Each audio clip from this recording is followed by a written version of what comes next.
So Maneka Gandhi case తెలుసా background? The Supreme Court held that procedure established by law under Article 21 must be fair and just and reasonable. Maneka Gandhi గారి passport impound అవుతుంది, passport impound అవుతుంది, దాని గురించి అనమాట. ఇక్కడ ఏమవుతుందంటే నేను ఒక దగ్గరికి ట్రావెల్ చేద్దామని అనుకుంటున్నా, నా పాస్పోర్ట్ అనేది ఇంపౌండ్ అవుతుంది.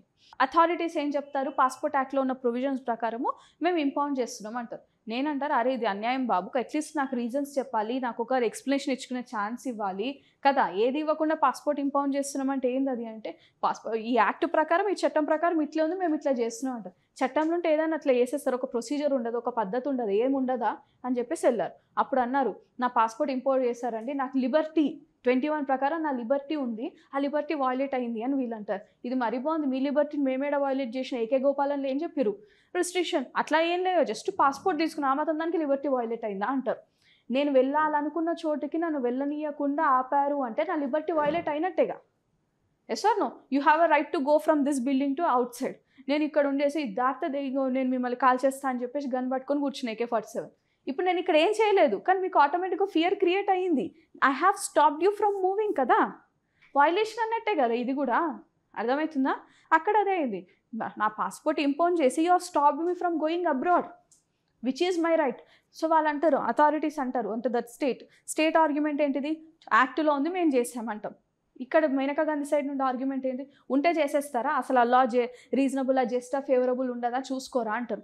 అదేంటి అని చెప్పి వీళ్ళు ఒకసారి వెళ్ళేసి పాత బుక్స్ అన్ని తిరిగేస్తారు. ఏకే గోపాలన్ కేసు మ్యాచ్ అయింది, అందులో అదే చెప్పిండు, అందులో కూడా ప్రొసీజర్. ఏకే గోపాలన్ కేసులో చెప్పారు కదా ప్రొసీజర్ ఉంటే సరిపోతుంది, అది ఫాలో అవుతాం. వీళ్ళు అన్నారు ప్రొసీజర్ ఎస్టాబ్లిష్డ్ బై లా అన్నంత మాత్రాన ఆ లా ఏది ఉంటే అది అట్లా ఇంప్లిమెంట్ చేయొద్దు, ఆ లా ఫేరా చూడాలి, జస్టా చూడాలి, జస్ట్ ఫేర్ అండ్ రీజనబుల్ లానా చూడాలి. చట్టం ఉన్నంత మాత్రం ప్రతి చట్టాలు వ్యాలిడ్ కావు.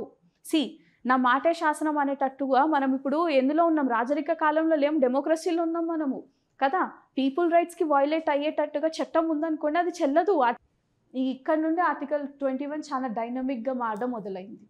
ఓకేనా, ల్యాండ్ మార్క్ అనమాట. అంటే అంతకు ముందు ఒక రకం ఉంది, ఈ కేసు తర్వాత ఒక రకంగా అయిపోయింది. రైట్ టు ట్రావెల్ అబ్రాడ్ 21 కిందికి వస్తుంది. అంటే ఇప్పుడు మనం సమప్ చేస్తే మీరు పాస్పోర్ట్ ఇంపౌండ్ చేశారు, కానీ ప్రాపర్గా ఆమెకి నోటీస్ ఇచ్చి రీజన్స్ మెంటే ఇచ్చి ఆమెకి ఎక్స్ప్లెనేషన్కి అవకాశం ఇచ్చి మీరు చేస్తుంటే వ్యాలిడ్ అయ్యేది.